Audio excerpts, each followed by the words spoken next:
Dan Nolan there in Dubai. Now, to discuss the issue of data security in more detail, we're joined by Philip Victor. He's a director at the International Multilateral Partnership Against Cyber Threats, or IMPACT.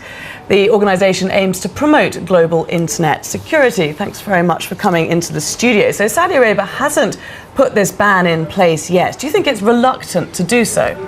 I think they are also concerned about the number of users they have in the country for Blackbeery, and they are also in discussions with RIM now and seeing how they can work out some of these issues.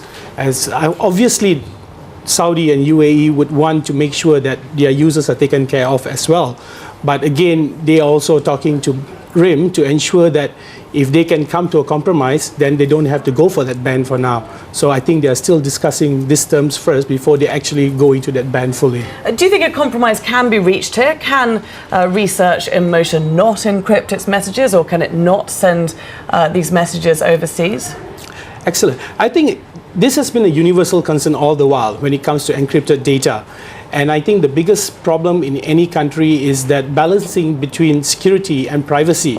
And when you have data that is encrypted and the country does not have a hold on it, it becomes difficult for the country to monitor, because I think the biggest concern is that technology is used by the good guys and the bad guys. And the question is that how do we ensure that the bad guys are not using it for purposes that could cause harm to the country. And I think every country wants to have certain control over that kind of data.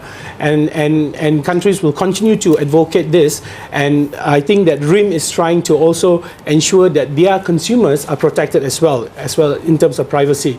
So the balance has to be reached there to ensure that users are protected, country gets certain control over it. They should come to a certain compromise.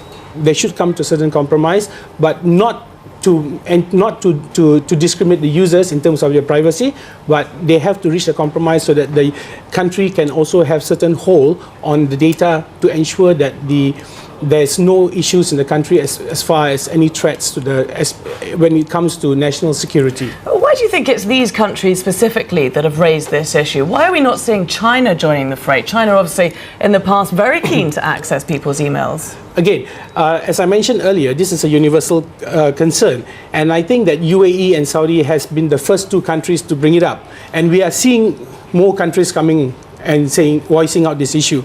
We are seeing Indonesia, we are seeing India. I think that more countries will see this as an issue and will bring it up in the future. But as of now, we are seeing these two countries which are really voicing out the concern.